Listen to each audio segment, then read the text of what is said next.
right. Well, welcome back to Aspen Uprooted, episode 2. We are here today with Ashley. I don't even know your new last name, Ashley. Smith. It's easier. I'm used to Ashley Allwater. Yeah.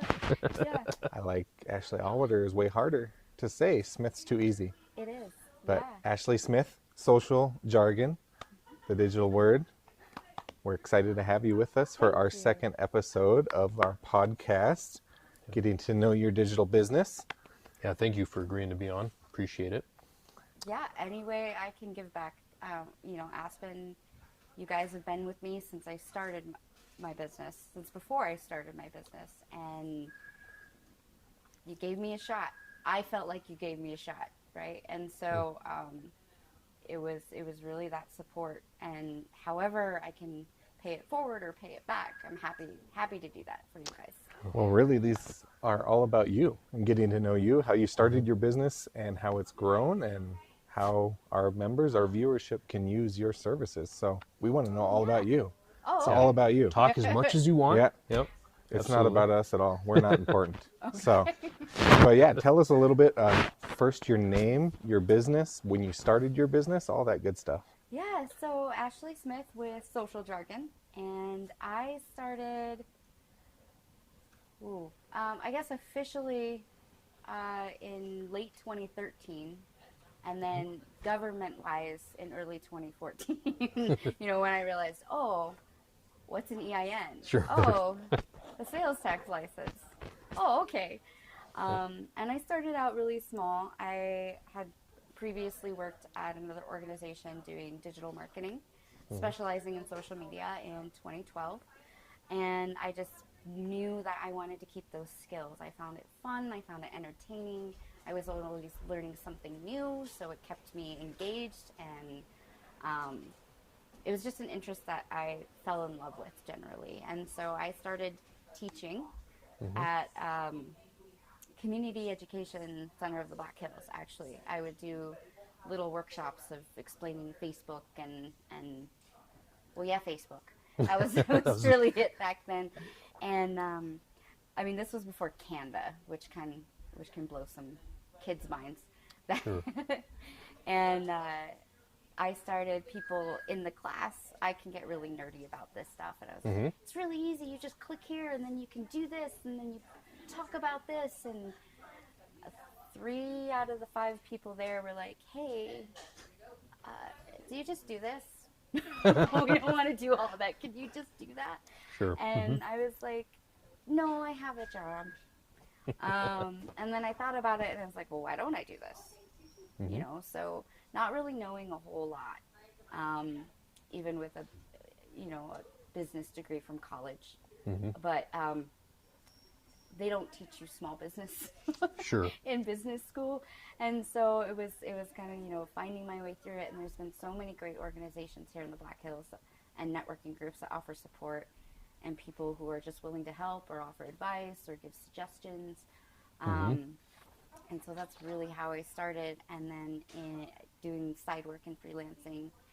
And in 2017, I found myself in a place that wonderful people, fantastic team. I wasn't the fit. And I kept having in my head, I needed a W-2 because I need benefits and I need security and I need all of this. And I was so terribly unhappy. My boyfriend at the time, who's now my husband, John Smith, have fun with that one. He encouraged me to go after it and do this full time. And that's really where you guys came in, because I was like, okay, I need some sort of safety net. Please help me. And the team here was very kind. They helped me. They told me what to put in my business proposal, because I was like, I don't know what I'm doing, and they that was recognized, and I went full time in 2018 and haven't looked back, and really wish I would have done it sooner. Wow. That's awesome. Yeah, and I know you've done some work with us for quite some time, so it's cool to actually hear the story of how because I never heard that before, so that's cool to hear where you started and how we even played into the picture. That's pretty cool. Very nice, yeah. But so What do you think sets social media marketing then apart from the other forms of marketing that are out there? It's always been this way, and successful social media marketing, it's a two-way communication channel. Mm-hmm. Where social media can fall flat is when you treat it like a billboard or a sign or even a radio ad or a video or a static piece of marketing where there isn't an option for interaction. Sure. And that's kind of the beauty and the magic and sometimes the pain of social media marketing is because you can have that interaction, you can have that dialogue with your customers, with your clients, with your business partners, with whoever you're working with. But it's also that's where there's like all of these nuggets and gems of information online and through your people that might not be able to do a market research survey or a group survey call or something along that to test some things out. And so it's a really fun way and fun space to play in and actually get to talk to people. Sure. And so I think that's a big part of it. And also it's trying to make it less transactional and more engaging, more conversational. And yeah, just have some fun with it. Mm-hmm. Something's trending online. Does this fit our message? Does it work? Can we have a fun little spin on it? I'm sure everyone right now at the time of this podcast has seen many Taylor Swift memes. Yep. As a top of mind example, and that's just another way is it's an accessible way for small business owners or big businesses too to be able to stay top of mind. That's less expensive than some other ways and other forms of marketing. And I've never thought about that before too. Like you mentioned the billboards and other stuff; those are static, like you said. You can put them up there, and you really don't have to worry about it again. But with this kind, you really have to keep up on it. You're more involved, more interactive, like you said. So yeah, it's a pretty big difference for sure. Yeah.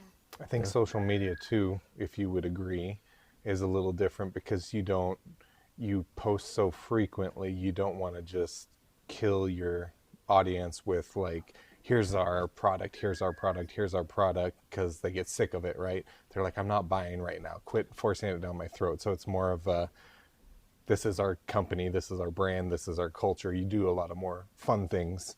Is that what you would recommend or what you like to see more of? Yeah, so the media mix has been kind of 33.3, 33.3, 33.4.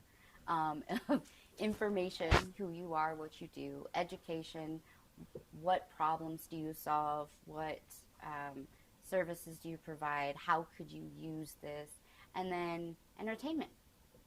Of course, tying it back to your brand, tying it back to your messaging, taking a look at the strategy of the goal, and this is where I know a lot of people are like, oh my gosh, so much work. But that's why I love it, is it's a lot of fun to see those pieces come together. And it really is like we're so inundated online, especially after COVID. And when you talk at people instead of with people, you're the most boring person at the party.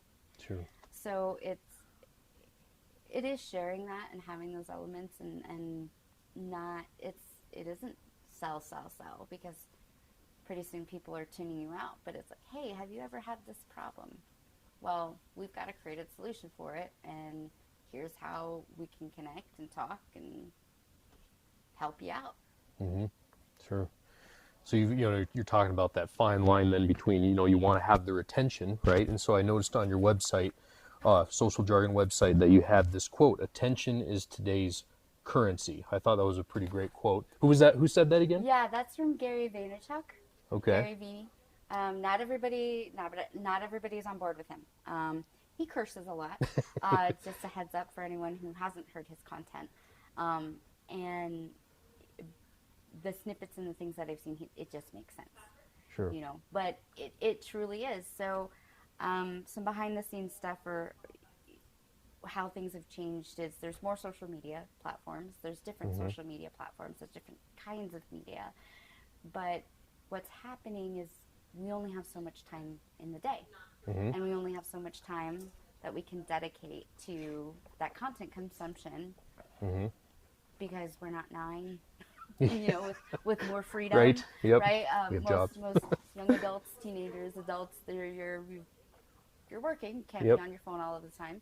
Unless you're Miles. Sorry. I am working on my phone now. Yeah, that's true. You are working. And so it's like that's where the quote unquote competition is okay, are people spending more time here or more time here or more time here? Because all of these platforms are selling ads. Mm-hmm. So the longer retention, the more active users, it means more dollars for them. And so that's where the competition is for these big media conglomerates Mm-hmm. of where that is. Their focus of doing that is like, no, how do we keep people on the platform? How do we keep people, from leaving somewhere else? And that's their deal. That's their business. They've got shareholders to satisfy and XYZ to take care of.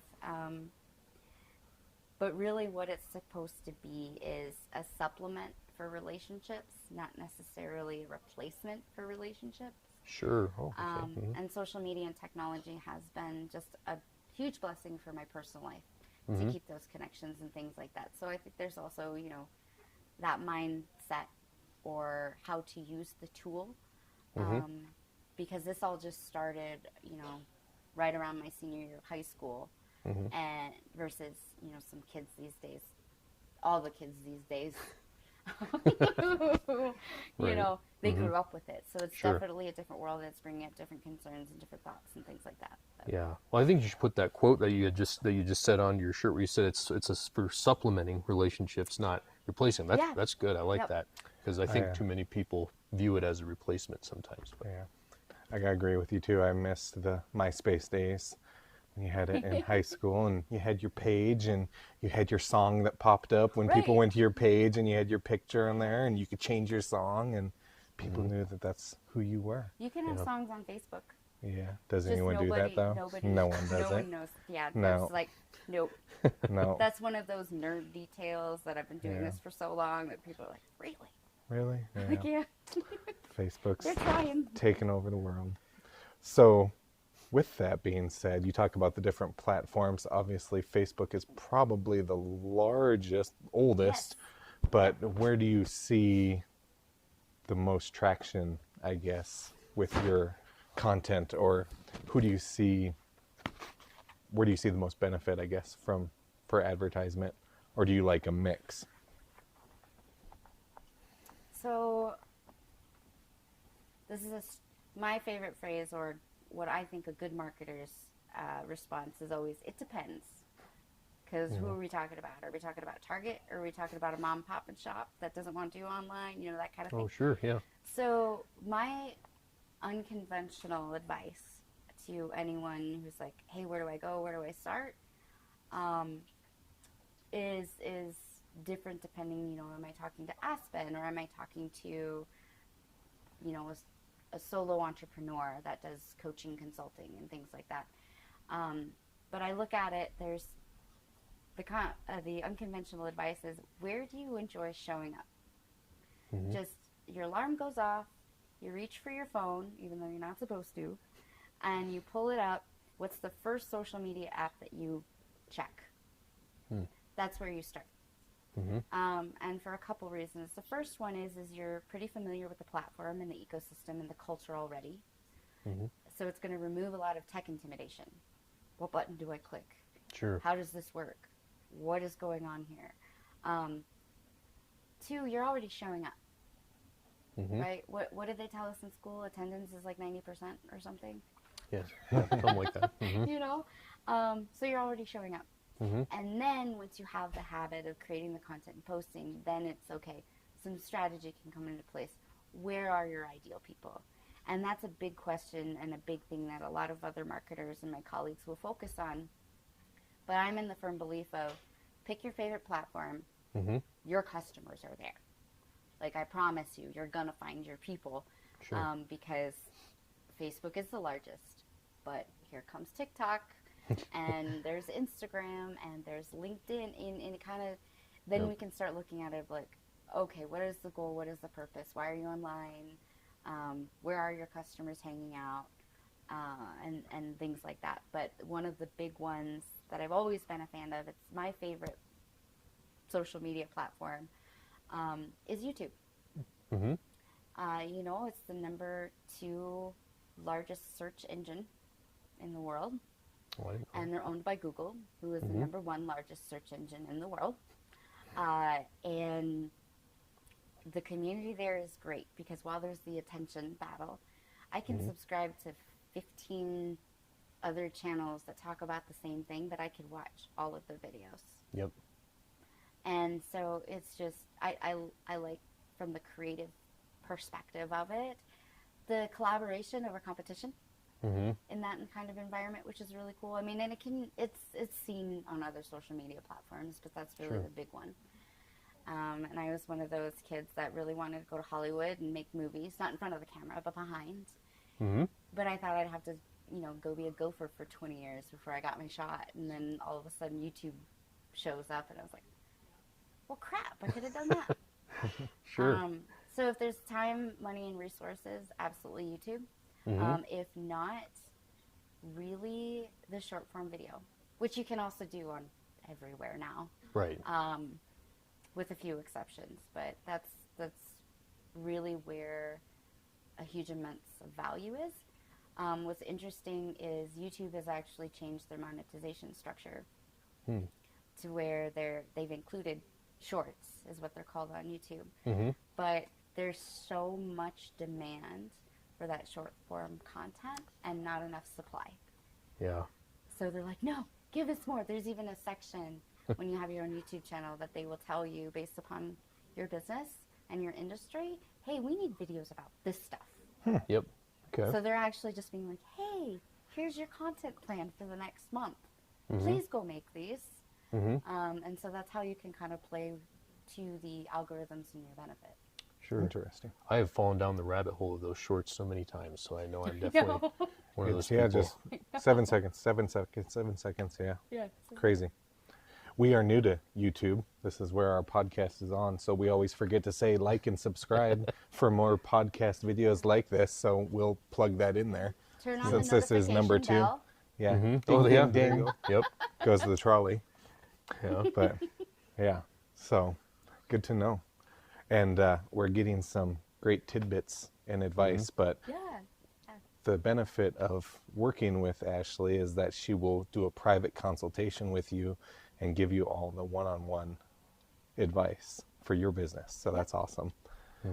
What's our next question, Dan, though? You got some good ones. Yeah. So how do you approach when you're taking on a new social media, a new client or something like that? How do you approach the development of a social media strategy for something like that? We go through a lot of questions. Okay. Yep. So I want to know, what have you done in the past? Why did you stop? What was successful? What wasn't successful? There's a lot of questions about content. There's questions about, goals or projections, and then what do you want your social media to do? I have some clients that they're like, we want this to be part of our sales funnel and our customer journey. I have other clients that are like, will you just please keep it alive so we don't look like we've closed our doors? Okay. I have some clients that don't want anything to it. They're like, here's the keys. There you go. Have fun.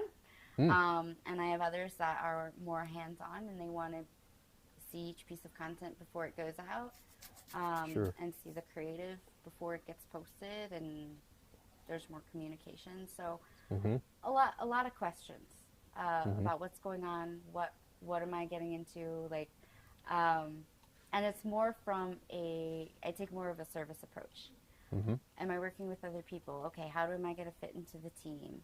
What do you want your social media to do? Because if they're wanting certain things, but the budget isn't in alignment, I feel like it's my job as an expert to set up those expectations properly for people, and know the platforms and know the psychology of that content and the culture of each platform, to be like, okay, this is how this works on Instagram. This is how this is going to play on Facebook. Mm-hmm. And just be really their guide and their resource for, hey, should we spend a lot of time doing this? Mm-hmm. Because the short answer to that is if you have the budget, energy, resources, yes to all of it. Mm-hmm. But if you don't, then let's get creative and let's make, the most bang for your buck. Sure.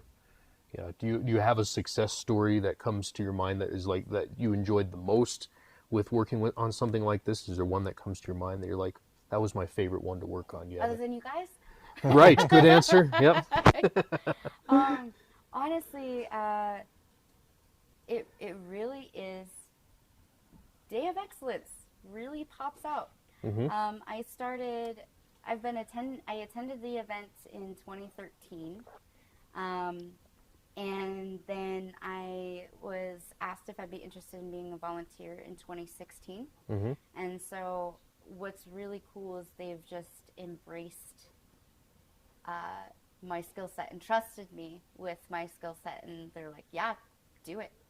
Go. I was like, sweet. So it was a really fun place to play and to be able to share things and help out where I could and where I can. And I'm still working and still promoting, and they've been gracious and supportive and encouraging of my ideas. And so for 2024, we sold out. Yeah. That's awesome. It's cool. a team effort, but Sure. it was because of the social media. Yeah. No, everyone on that board is excellent. Mm-hmm. Like the way that everyone shows up, everyone pitches in. It's incredible what all of them do that I'm not even a part of. Mm-hmm. But that's kind of the cool aspect of it, is to come in and continue this journey and them embracing the creativity and the changes and having that trust for it to turn into, we sold out. Mm-hmm. Speakers that they bring in that speak all over the world, all over the country. They're giving compliments about everything, and not just the marketing, but Mm-hmm. the production and the crew and the people and the community. That's kind of cool when that happens. Yeah. So on a less fun, inspirational side, I had a client that is in healthcare, Mm-hmm. and they were attacked by an anti-vaxxer group. Oh. Okay. And so it was that was my own personal success. Not that they got attacked, but I was Sure. able to mitigate that a Yep, little bit. absolutely. Yeah. But I was like, hey, you guys went viral. Tasmania. We're getting messages from all over the world. And some people were actually more supportive. They were like, hey, thank you. Mm-hmm. Keep doing what you're doing. Yep. From their point of view of that. Maybe that was a little too political to go into. But No, I mean that's No, it happens. Yeah. I think that's a Yeah. good point to bring out too. So one of the benefits of having a professional managing this is, I think a lot of people think they can handle their own social media marketing, but one of the realities of the internet is trolls and individuals that will attack you on the internet because they can hide behind a screen. So if there are business owners that think they should do their own social media marketing, what is your best advice for people that get that scathing review or scathing comment on their social media platform? How should they handle that? deep breath. Yeah. Open a blank Word doc, type out everything you feel, walk away, and then come back. If they're doing their own, that's kind of the nice part is I'm invested, but I don't have that personal emotion connection that you do when it's your business. Mm-hmm. I haven't had anybody do that to me yet. But, it would make me exceptionally sad, and that I would feel like I let someone down. But it's one of those where it's more of a public relations aspect of it. Mm-hmm. And keeping in mind your response is not for that it's kind of for that person, so you have to address the issues and the things they brought up. Mm-hmm. But your response, and to word it, you're really talking to everyone else that's going to read that review. Sure. Mm-hmm. And I think that can be hard to remember. Mm-hmm. Because as you see it, other people are going to be like, oh, that's a bad review. but they're taking care of it. Or that's a great review, they're still responding. So it's all about, okay, how do you want other people, other than the person that's frustrated and mad or attacking or anything like that, how do you want other people to see how you handle it? So trying to keep that in mind, because it's the internet and it's out there. And I do tell people, don't delete them. You're gonna get, because trolls will check. They'll go back and be like, they deleted my comment. You can actually hide them on Instagram and Facebook now. So. And what the hiding does is the poster sees it, but nobody else does. So. Oh. Gotcha. Okay. little trick there. Yeah. Now, do you recommend replying to it, or is it better to just leave them lie? Depends on the context. Yeah. So I also have more healthcare clients, or I've worked with financial advisors. Well, you guys too. There's some sensitive stuff that you can't share. Right. And I think part of that is explaining that in the reply, due to HIPAA, due to security, due to this, we do not communicate details on this platform, but we want to resolve this for you. We want to make sure that you're taken care of. If you're willing to continue a conversation with us, would you please message us the best way to contact you, or here's our number. Yeah. And then, of course, I always, when I'm managing it for a client, I'm always like, can I give you your direct line out? This is going online. So somebody looks for you, it'll probably pop up, and then it's usually a yes or a no at that point. But then I'm also working with internal teams that are, boots on the ground people. I'm like, hey, Jane Doe is going to be calling. Will you keep, heads up, keep a lookout for this person. So. Good advice. I always like to wait a couple days, because a lot of times your own customers or clients will respond for you, and they'll go to your defense, which is kind of cool to see, and be like, no, you're wrong. What are you talking about? They're great. Yeah. So that's always fun to see too. And then you don't even have to say anything. So that's kind of cool. And I've seen some Google reviews you're talking about how you still, if you do reply to them, you need to be respectful and still want to be, professional, because other people will read it. And I've read some where they're kind of funny to read, but they're not professional at all, some of the responses by the business owners. And it's like, yeah, that they're funny sometimes, but it is better to do the respectful, go that route. Or you've seen somewhere the business goes out of business because of how the owner responded. Yeah, so. That's very true. Yeah,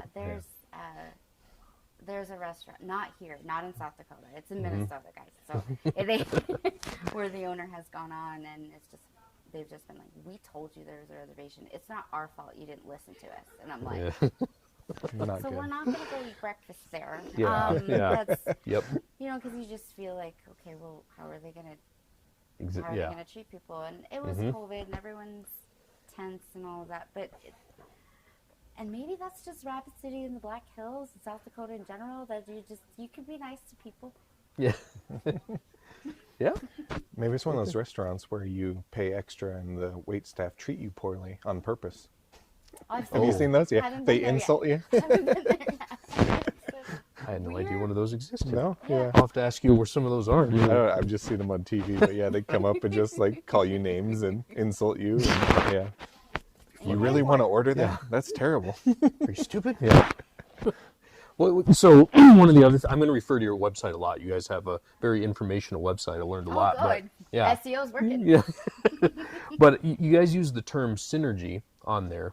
So, and then I believe your job title from your email was social media synergist. That's what it says. So when you guys use that term, what exactly are you talking about? How can a business achieve synergy in their digital presence? So there's a lot of times when I'll come in or I'll do a consult or training, and one of the biggest things that I see is that there are marketing silos. Okay. So they do traditional, they do digital, they do social, they do all the things or parts of each thing, but they don't talk to each other.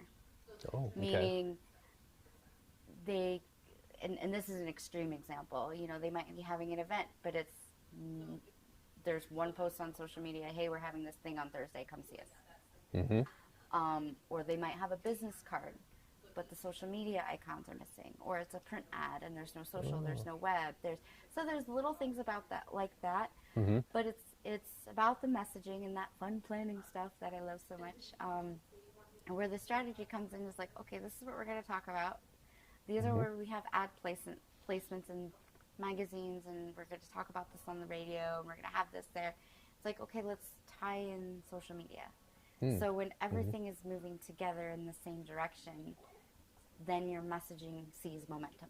Gotcha. It Okay. sees that pushing forward. And so with that said, one goal is better than 5. So if you're like, nope, we're going to really smash new members. We're really going to reach out and do more for our business members. We're going to, we want a huge celebration because it's an anniversary year or something like that. All into more components talking about it, the more success you're going to see because of the internet. It requires more touch points with potential customers, with prospects, with leads, in order to get them to convert or do what you want them to, whatever that is. Sign up for a newsletter, come to a webinar, visit us at an open house, become a new member at Aspen. We're fantastic. You know, you guys are fantastic. But yeah, the more touch points, the more pieces, and when they're all working together, Gotcha. that's kind of where the magic happens. Because if you got your email talking about this, and your website's over here, and your social's doing this thing, but you got an ad here, but nobody knows about it. I see. That's when those silos start to happen. So it's like you're aligning everything to have a targeted approach, and it's not so. Yeah, and letting things work together. But yeah, the even just having the social icons on business cards or brochures or anything like that is kind of it gets missed. Sure. And you know, it comes down to, you know, if I have some friends that own a business and they do a welcome packet, and it's like, okay, it's kind of like your branding. Having that theme all throughout, same concept. Yeah, didn't know any of that. Very knowledgeable. Thank you for sharing all that. Yeah, That's why you hire a that's professional. exactly. I was like, yep, Yep. that's why you're. Yep. We don't have our socials on our business cards. I can tell you that right now. Yeah. So there you go. We learned something new. There you go. Well, I know even after we did the name, even after the name change, we still had to. Some stuff took longer to port over to the new Aspen name than Takes others. time. But yeah, it takes does. time. Yep. It takes more time than I think people realize. Especially with a rebrand and a rename, and you're trying, and then that's the marketing part. There's a lot of legal stuff that I'm like, here you go, Miles. Yeah, do It's your job. Yeah, it's everyone has their jam, and everyone has their, you know, their zone of genius. That's the buzz thing right now, and I think that I've been exceptionally blessed to have found it and to be able to do it every day. Sure. Awesome. Yeah. Well, you do a great job. Yeah. Thank you. So thank you so much for being on our podcast. We love it. Yep. We are glad you could come all the way from Minnesota for this special trip. Yeah. Just for us. Just for you guys. If anyone wants to employ your services, you work remote, so you can work for anyone, anywhere in the country or worldwide. How can they get a hold of you? Obviously, social media. Yes, obviously social media. Ashley Smith's a little harder to find these days. Yes. But the website, Social Jargn, with the typo. Yeah, or my phone number. If you put that in the description, there'll be all kinds of stuff in there. And what helps is just, I do free consults or free discovery calls is what I call them. Ask some questions and see what's going on. But let me know you saw the podcast from Aspen, and I'll hook you up. It'll be Awesome. good. Cool. Awesome. Well, Thank thank you you so so much, much. Ashley. It's been enjoyed talking with you. Oh, thank you Yeah. guys. This was a lot of fun. I'm really excited for you. Thank you. Thank you. Aspen Uprooted, we're taking it deep.